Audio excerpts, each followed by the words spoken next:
नमस्कार दोस्तों, स्वागत है आपका मेरी एक नई कहानी के साथ। दोस्तों, आज की कहानी रामायण के एक वृतांत से ली गई है। दोस्तों, एक रात की बात है।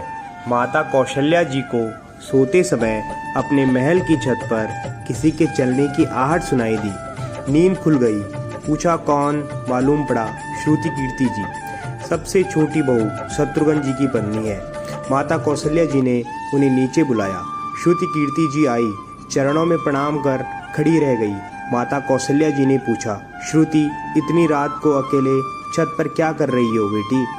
क्या नींद नहीं आ रही है? शत्रुघ्न कहाँ है? श्रुति कीर्ति की आंखें भर आई। माँ को छाती से चिपटी गोद में सिमट गई। बोली, माँ, उन्हें तो देखे हुए 13 वर्ष हो गए हैं। ये सुनकर कौशल्या जी का हृदय कांप कर छटपटा गया। तुरंत आवाज़ लगाई। सेवक दौड़े आए। आधी रात ही पालकी तैयार हुई। आज शत्रुघ्न जी की खोज होगी। माँ चली। आपको मालूम है शत्रुघ्न जी कहाँ मिले? अयोध्या जी के जिस दरवाजे के बाहर भरत जी नंदीग्राम में तपस्वी होकर रहते हैं, उसी दरवाजे के भीतर एक पत्थर की शिला है। उसी शिला पर अपनी बाह का तकिया बनाकर लेटे मिले। माँ सिराने बैठ गई। बालों में हाथ फहराया तो शत्रुघ्न जी ने आंखें खोली। माँ उठे और चरणों में गिरे। माँ, आपने क्यों कष्ट किया? मुझे बुलवा लिया होता। माँ ने कहा, शत्रुघ्न यहाँ क्यों? शत्रुघ्न जी की रुलाई फूट पड़ी। बोले, माँ, भैया राम जी पिताजी के आज्ञा से वन चले गए। भैया लक्ष्मण जी उनके पीछे पीछे चले गए। भैया भरत जी भी नंदीग्राम में हैं। क्या ये महल, ये रथ, ये राजसी वस्त्र विधाता ने सिर्फ मेरे लिए ही बनाई है? माता कौशल्या जी निरुत्तर रह गई। देखो दोस्तों, क्या है ये राम कथा? यह भोग की नहीं, त्याग की कथा है। यहाँ त्याग की ही प्रतियोगिता चल रही है और सभी प्रथम है, कोई पीछे नहीं रहा। चारों भाइयों का प्रेम और त्याग एक दूसरे के प्रति अद्भुत, अभिनव और अलौकिक है। रामायण जीवन जीने की सबसे उत्तम शिक्षा देती है। भगवान राम को 14 वर्ष का वनवास हुआ तो उनकी पत्नी सीता मैया ने सभी सहर्ष वनवास स्वीकार कर लिया।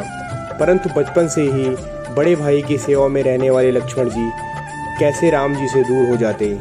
माता सुमित्रा से उन्होंने आज्ञा ले ली थी वन जाने की, परंतु जब पत्नी उर्मिला के कक्ष की ओर बढ़ रहे थे तो सोच रहे थे कि माँ ने तो आज्ञा दे दी, परंतु उर्मिला को कैसे समझाऊं, क्या बोलूँगा उनसे?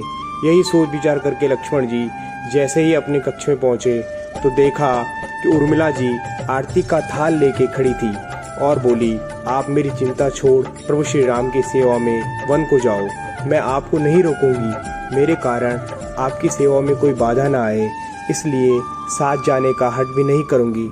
लक्ष्मण जी को कहने में संकोच हो रहा था, परंतु उनके कुछ कहने से पहले ही उर्मिला जी ने उन्हें संकोच से बाहर निकाल दिया। वास्तव में यही पत्नी का धर्म है। पति संकोच में पड़े उससे पहले ही पत्नी उसके मन की बात जानकर उसे संकोच से बाहर कर दे। लक्ष्मण जी चले गए, परंतु 14 वर्ष तक उर्मिला ने एक तपस्विनी की भांति कठोर तप किया।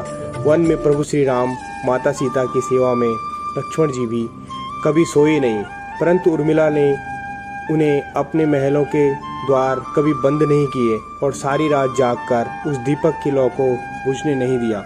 मेघनाथ से युद्ध करते हुए जब लक्ष्मण जी को शक्ति लग जाती है और हनुमान जी उनके लिए संजीवनी का पर्वत लेके लौट रहे होते हैं, तो बीच में जब हनुमान जी अयोध्या के ऊपर से गुजर रहे थे तो भरत जी उन्हें राक्षस समझकर बाण मारते हैं और हनुमान जी गिर जाते हैं। तब हनुमान जी सारा वृतांत सुनाते हैं कि सीता जी को रावण हर ले गया, लक्ष्मण जी युद्ध में मूर्छित हो गए। यह सुनते ही कौशल्या जी कहती है कि राम को कहना कि लक्ष्मण के बिना अयोध्या में पैर भी मत रखना, राम वन में ही रहे। माता सुमित्रा कहती है कि राम से कहना कि कोई बात नहीं, अभी शत्रुघ्न है, मैं उसे भेज दूंगी।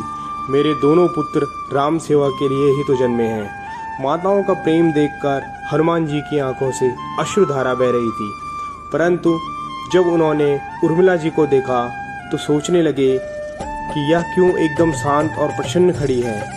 क्या इन्हें अपने पति के प्राणों की कोई चिंता नहीं? हनुमान जी पूछते हैं, देवी आपकी प्रसन्नता का कारण क्या है? आपके पति के प्राण संकट में हैं। सूर्य उदित होते ही सूर्य कुल का दीपक बुझ जाएगा। उर्मिला जी का उत्तर सुनकर तीनों लोगों का कोई भी प्राणी उनकी वंदना किए बिना नहीं रह पाएगा। उर्मिला बोली, मेरा दीपक संकट में नहीं है, वो बुझ नहीं सकता है।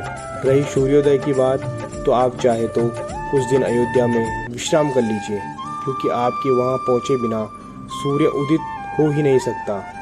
आपने कहा कि प्रभु श्री राम मेरे पति को अपनी गोद में लेकर बैठे हैं। जो योगेश्वर प्रभु श्री राम की गोदी में लेटा हो, काल उसे छू भी नहीं सकता। या तो वो दोनों लीला कर रहे हैं। मेरे पति जब से वन गए तब से सोए नहीं हैं। उन्होंने न सोने का प्रण लिया था, इसलिए वे थोड़ी देर विश्राम कर रहे हैं। और जब भगवान की गोद मिल गई तो थोड़ा विश्राम ज़्यादा हो गया। वे उठ जाएंगे और शक्ति मेरे पति को लग ही नहीं सकती, क्योंकि शक्ति तो प्रभु श्री राम जी को ही लगी है। मेरे पति की हर श्वास में राम है, हर धड़कन में राम है, उनके रोम रोम में राम है, उनके खून की बूंद में भी राम है।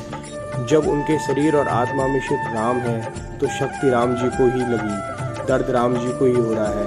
इसलिए हनुमान जी आप निश्चिंत होकर जाएं, सूर्य उदित नहीं होगा। दोस्तों, आपको कैसी लगी हमारी ये कहानी कमेंट करके ज़रूर बताएं, और इस कहानी को ज़्यादा से ज़्यादा लोगों तक शेयर ज़रूर करें। वीडियो पसंद आए, कहानी पसंद आए तो हमारे चैनल को सब्सक्राइब करें और बेल आइकन को ज़रूर प्रेस करें।